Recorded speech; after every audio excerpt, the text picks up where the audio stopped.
Hi എല്ലാവർക്കും രേഖാസ് kitchen വേൾഡിൻ്റെ പുതിയൊരു വീഡിയോയിലേക്ക് സ്വാഗതം. ഇന്ന് നമ്മളെ വളരെ എളുപ്പത്തിൽ കുക്കറിൽ ഇങ്ങനെ ഒരു മുട്ടക്കറി വെക്കുക ആ റെസിപ്പി ആയിട്ടാണ് വന്നേക്കുന്നത് കേട്ടോ. അപ്പോൾ നമുക്ക് വീഡിയോയ്ക്ക് പോവാം. അപ്പോൾ കുക്കറിൽ ഇതിന് മുന്നേ ഞാൻ മുട്ടക്കറിയുടെ വീഡിയോസ് ഇട്ടിട്ടുണ്ട്, എല്ലാവരും കാണണം കേട്ടോ. അപ്പോൾ നമുക്ക് വീഡിയോയ്ക്ക് പോവാം. ഉണ്ടാക്കാനായിട്ട് ആവശ്യമുള്ള സാധനങ്ങൾ എന്താണെന്ന് നോക്കാം കേട്ടോ.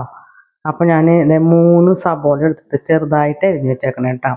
ഒരു തണ്ട് കറിവേപ്പില, 2 പച്ചമുളക് ചെറുതായിട്ട് അരിഞ്ഞിട്ടുണ്ട്, ഒരു വലിയ കഷ്ണം ഇതേപോലെ ചെറിയ പീസായിട്ട് അരിഞ്ഞിട്ടുണ്ട്, ഒരു കുടം വെളുത്തുള്ളി ഇതേപോലെ ഒക്കെ ചെറിയ ചെറിയ കഷ്ണങ്ങളാണ് കേട്ടോ. പിന്നെ ഒരു തക്കാളി നീളത്തിന് അരിഞ്ഞ് വെച്ചിട്ടുണ്ട്. ഇനി നമുക്ക് ഇതിലേക്ക് ആവശ്യത്തിനുള്ള പൊടികൾ എന്താണെന്ന് നോക്കാം കേട്ടോ. കാശ്മീരി മുളക് പൊടിയാണ് ഞാൻ എടുത്തേക്കുന്നത്. അത് ഞാൻ 1.5 ടീസ്പൂൺ കാശ്മീരി മുളക് പൊടി, 1 ടീസ്പൂൺ മല്ലിപ്പൊടി, 1/4 ടീസ്പൂൺ ഗരം മസാല, 1/4 ടീസ്പൂൺ മഞ്ഞൾപ്പൊടി. പിന്നെ ഞാൻ അതിൻ്റെ എരിവിന് വേണ്ടിയിട്ട് കൊടുക്കുന്നത് നമ്മൾ പച്ചമുളക് ഉണ്ട്, പിന്നെ അത് കുരുമുളകാണ് കേട്ടോ. അത് ഞാൻ 1/2 ടീസ്പൂണോളം കുരുമുളക് പൊടിയും എടുത്ത് വെച്ചിട്ടുണ്ട്. പിന്നെ ഇതിലേക്ക് നമ്മൾ മുട്ടയാണ് വെക്കുന്നത്. 4 മുട്ട അത് പുഴുങ്ങിയിട്ടില്ല കേട്ടോ. അതെ, മുട്ട എടുത്ത് വെച്ചിട്ടുണ്ട്. അപ്പോൾ ഇത്രയാണ് നമുക്കുള്ള സാധനങ്ങൾ. പിന്നെ നമ്മളിതിൽ അഡീഷണൽ ചേർക്കാൻ പോകുന്നത് കടുകും അതേപോലെ തന്നെ വെളിച്ചെണ്ണ, ഉപ്പ്, ഇങ്ങനെയുള്ള സാധനങ്ങളാണ് കേട്ടോ. അത് ഞാൻ പിന്നീട് കാണിച്ചു തരാം. ഉണ്ടാക്കണത് കുക്കറിലാണ് കേട്ടോ. പിന്നെ ഞാൻ മുട്ട പുഴുങ്ങാൻ വെക്കുന്നത് എപ്പോഴും ഇതിന് വേണ്ടിയിട്ട് തന്നെയല്ല, ഞാൻ കുക്കറിൽ തന്നെയാണ്. ഇത് എനിക്ക് എൻ്റെ ഒരു ഫ്രണ്ട് പറഞ്ഞതാണ് കേട്ടോ. ചേച്ചി ഇങ്ങനെ കുക്കറിൽ വെച്ച് കഴിഞ്ഞാൽ പെട്ടെന്ന് ഇതാവും പറഞ്ഞിട്ട്. അപ്പോൾ ഞാൻ അതിന് ശേഷം പിന്നെ എപ്പോൾ മുട്ട വേവിക്കാനും കുക്കറിലാണ്. അപ്പോൾ നമുക്ക് കുക്കറിൽ വെക്കുകയാണെങ്കിൽ ഒരു വിസിലടിച്ചാൽ മതി കേട്ടോ. അപ്പം നമുക്ക് അടച്ചു വേവിക്കാം. മുട്ടയ്ക്ക് പുഴുങ്ങി കഴിഞ്ഞിട്ട് ഞാൻ വീണ്ടും കുക്കറൊക്കെ കഴുകി വൃത്തിയാക്കിയിട്ട് വീണ്ടും അടുപ്പിൽ വെച്ചിട്ടുണ്ട് കേട്ടോ. അപ്പോൾ അതിലത്തെ വെള്ളമൊക്കെ നല്ലപോലെ പറ്റിയിട്ടുണ്ട്. ഇനി നമുക്കിത് വേവിക്കാനൊക്കെ ചെയ്യണ്ടേ. അപ്പോൾ നമുക്കിനി വെളിച്ചെണ്ണ ഒഴിച്ച് കൊടുക്കാം കേട്ടോ.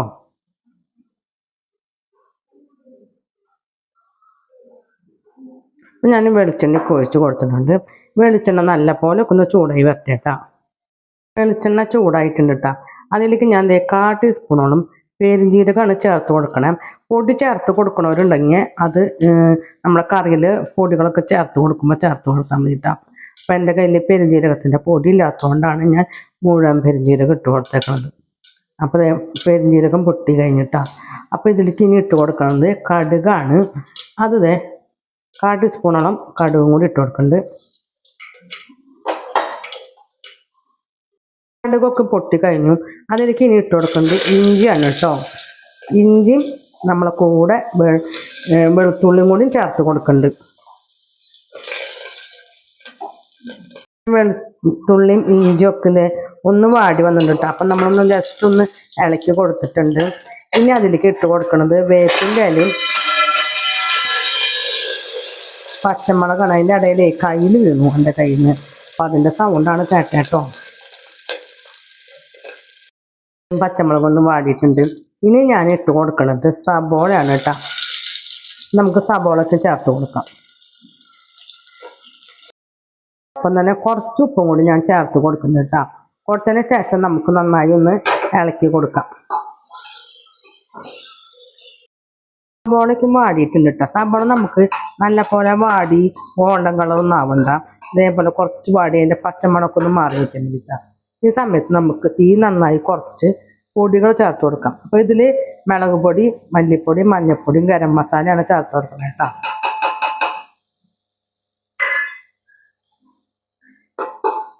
അതിനുശേഷം ഇളക്കി കൊടുത്തിട്ട് പൊടികളുടെ പച്ചമണം മാറുന്ന വരയ്ക്ക് നമുക്ക് ഇളക്കി കൊടുക്കാം കേട്ടോ. അതേ പച്ചമണമൊക്കെ മാറിയിട്ടുണ്ട് കേട്ടോ. അപ്പോൾ ഇനി നമ്മൾ അതിലിട്ട് കൊടുക്കുന്നത് തക്കാളിയാണ്. നമ്മൾ തക്കാളിക്ക് ഇട്ട് കൊടുത്തിട്ട് തക്കാളി നല്ലപോലെ വാഴണ വരെ നമുക്കൊന്ന് ഇളക്കി കൊടുക്കാം കേട്ടോ. തക്കാളി ഒന്ന് കരിഞ്ഞൊക്കെ പോവാണ്ടിരിക്കാനും അതുപോലെ തുണ്ട് തന്നെ കേട്ടോ വെള്ളം ഞാൻ ചേർത്ത് കൊടുക്കുന്നുണ്ട് കേട്ടോ. നമുക്ക് പെട്ടെന്നൊന്ന് വാടി കിട്ടാൻ വേണ്ടിയിട്ടാണ് തുണ്ട് വെള്ളം ചേർത്ത് കൊടുക്കണം. നമ്മുടെ തക്കാളിയൊക്കെ നന്നായി വെന്തുണ്ട് കേട്ടോ. ഇതിലേക്ക് 1 ഗ്ലാസ് വെള്ളമാണ് ഞാൻ ഒഴിച്ചു കൊടുക്കുന്നത്.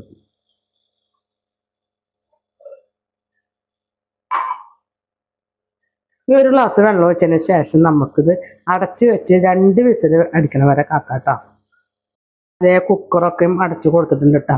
ഇത് നമുക്ക് വളരെ എളുപ്പത്തിൽ നമുക്ക് കുക്കറിൽ മുട്ടക്കറി ഉണ്ടാക്കാം കേട്ടോ. ഞാൻ ഇതിന് മുന്നേ മുട്ടക്കറിയുടെ റെസിപ്പി 3 പോസ്റ്റ് ചെയ്തിട്ടുണ്ടായിരുന്നു. അപ്പോൾ കാണാത്തവരൊക്കെ ഉണ്ടെങ്കിൽ ഒന്ന് കണ്ടിട്ട് അഭിപ്രായം പറഞ്ഞോളാം വെച്ച് നോക്കിയിട്ട് കേട്ടോ. 1ാമത്തെ വിസിലാണ് അടിച്ചേക്കണം കേട്ടോ. ഇനി ഒരു സെക്കൻഡ് കൂടി കഴിഞ്ഞാൽ നമുക്ക് 2ാമത്തെ വിസിലും കൂടി അടിക്കും. അപ്പോൾ അതിന് ശേഷം നമുക്കിത് ഓഫാക്കാം കേട്ടോ. 2 വിസിലടിച്ചു. ഞാൻ ഇനി സ്റ്റൗ ഓഫാക്കാം കേട്ടോ. എയറൊക്കെ പോയി നോക്കാം. അപ്പോൾ എയറൊക്കെ പോയിട്ടുണ്ട്. നമുക്കൊന്ന് തുറന്ന് നോക്കാം. നോക്കിയാൽ നമ്മുടെ മുട്ടക്കറിയുടെ ഗ്രേവി വന്നിരിക്കണത് നന്നായിട്ടില്ലേ. അപ്പോൾ നമുക്കിതിലേ ഇളക്കി കൊടുത്തതിന് ശേഷം ഇതിൽ പാകത്തിന് ഉപ്പൊക്കെ ഉണ്ടോ നോക്കാട്ടോ. അപ്പോൾ ഒന്ന് ഞാനൊന്ന് ഇളക്കി കൊടുക്കുന്നുണ്ട്. ഇത് നോക്കാട്ടെ കേട്ടോ. കുറച്ച് ഉപ്പ് കുറവാണ് കേട്ടോ. അപ്പോൾ ഞാൻ 1/4 ടീസ്പൂണിലെ കുറച്ചുണ്ട് ഉപ്പും കൂടി ഇട്ട് കൊടുക്കുന്നുണ്ട്. ഇവിടെ ഞങ്ങൾക്ക് ഉപ്പ് കുറവ് മതി. അപ്പോൾ പോരാത്തതിനനുസരിച്ച് ഓരോരുത്തരുടെ എന്താ പറയുക ടേസ്റ്റിനനുസരിച്ച് ഉപ്പ് കൂട്ടിയും കുറച്ചൊക്കെ എടുക്കണം കേട്ടോ. അപ്പോൾ ഞാൻ കുറച്ച് ഉപ്പിട്ട് കൊടുത്തിട്ട് നമുക്കൊന്ന് സ്റ്റൗ വെച്ച് കൊടുക്കാം. അതിന് ശേഷം നമുക്ക് നമ്മുടെ മുട്ട ഇതുവരെ ഇട്ട് കൊടുത്തിട്ടില്ല. അപ്പോൾ നമ്മൾ ഉപ്പിട്ട് കൊടുത്തിട്ട് ഒന്ന് ഇളക്കി കൊടുക്കാം കേട്ടോ. അതിന് ശേഷം നമുക്ക് മുട്ട ഇട്ട് കൊടുക്കാം. അപ്പോൾ ഞാൻ മുട്ടയൊക്കെ ഓരോ വരച്ച് വെച്ചിട്ടുണ്ട് കേട്ടോ. കണ്ട നമ്മൾ ഇട്ട് കൊടുക്കണ്ടേ. ഇതിലേക്ക് കുറച്ച് കുരുമുളക് പൊടി നമ്മൾ നേരത്തെ എടുത്ത് വെച്ച കുരുമുളക് എരിവിനനുസരിച്ചുള്ള കുരുമുളക് പൊടി കൂടി ചേർത്ത് കൊടുക്കുന്നുണ്ട് കേട്ടോ. പച്ചമുളകും പിന്നെ നമ്മൾ കാശ്മീരി മുളക് പൊടിയാണ് ചേർത്ത് കൊടുത്തത്. അപ്പോൾ കുരുമുളക് പൊടി നമ്മൾ ചേർത്തുണ്ടാകുന്നില്ല. അതേ കുരുമുളക് പൊടി കൂടി ചേർത്ത് കൊടുത്തിട്ട് ഒന്ന് തിളപ്പിക്കാൻ വെക്കാം കേട്ടോ. അതൊക്കെ നന്നായി തിളച്ച് നന്നായി പിടിച്ചിട്ടുണ്ട് കേട്ടോ. അപ്പോൾ ഇതിലേക്ക് ഞാൻ കുറച്ച് കറിവേപ്പിനും കൂടി ഇട്ട് കൊടുക്കുന്നുണ്ട്. അപ്പോൾ മല്ലിയില ഉള്ളവർ മല്ലിയില ഇട്ട് കൊടുക്കാം കേട്ടോ. ഞാൻ മല്ലിയില ഇല്ലാത്തതുകൊണ്ടാണ് മല്ലിയില ഇട്ട് കൊടുക്കാത്തതും. ഇനി നമ്മൾ സ്റ്റവ് ഓഫ് ആക്കാൻ കേട്ടോ. എന്നിട്ട് നമുക്കൊരു 2 മിനിറ്റ് കൂടി ഒന്ന് സെക്കൻഡ് മൂടി വെച്ചതിന് ശേഷം നമുക്കിത് വിളമ്പാം കേട്ടോ. കുക്കറിൻ്റെ മൂടി കൊണ്ടാണ് അടച്ചേച്ചത് കേട്ടോ. ഇനി നമുക്കിതൊന്ന് തുറന്ന് മുട്ടക്കറി നന്നായി കുറുക്കി നല്ല പാകമായിട്ടുണ്ട് കേട്ടോ. നമുക്ക് ഇനി ഇതിൽ ഇനി വെള്ളമൊന്നും ചേർക്കണ്ട. ഇത് നമുക്ക് എന്താ പറയുക ഏത് കറിക്ക് വേണമെങ്കിലും നമുക്ക് ചോറിനായാലും കുഴപ്പമില്ല കൂട്ടാം. അതേപോലെ നൂലപ്പത്തിനാ വെള്ളപ്പം ചപ്പാത്തി ഇതൊക്കെ നമുക്ക് ബെസ്റ്റാണ് കേട്ടോ. അപ്പം എൻ്റെ വീഡിയോ ഇവിടെ വൈൻഡപ്പ് ചെയ്യാണ്. വീഡിയോ ഇഷ്ടപ്പെടുകയാണെങ്കിൽ ലൈക്ക് ചെയ്യുക, ഷെയർ ചെയ്യുക, സബ്സ്ക്രൈബ് ചെയ്യുക, കൂടെ ബെൽ ബട്ടൺ അടിക്കുക. അതിൻ്റെ ഒപ്പം തന്നെ ഓൾ എന്നുള്ള ബട്ടൺ കൂടെ അടിച്ചു കഴിഞ്ഞാൽ ഞാൻ ഇടുന്ന വീഡിയോയുടെ നോട്ടിഫിക്കേഷൻ വരുന്നതായിരിക്കും. പുതിയൊരു വീഡിയോയുമായി വീണ്ടും വരുന്നതായിരിക്കും. അതുവരെയും ടാറ്റ ബൈ ബൈ.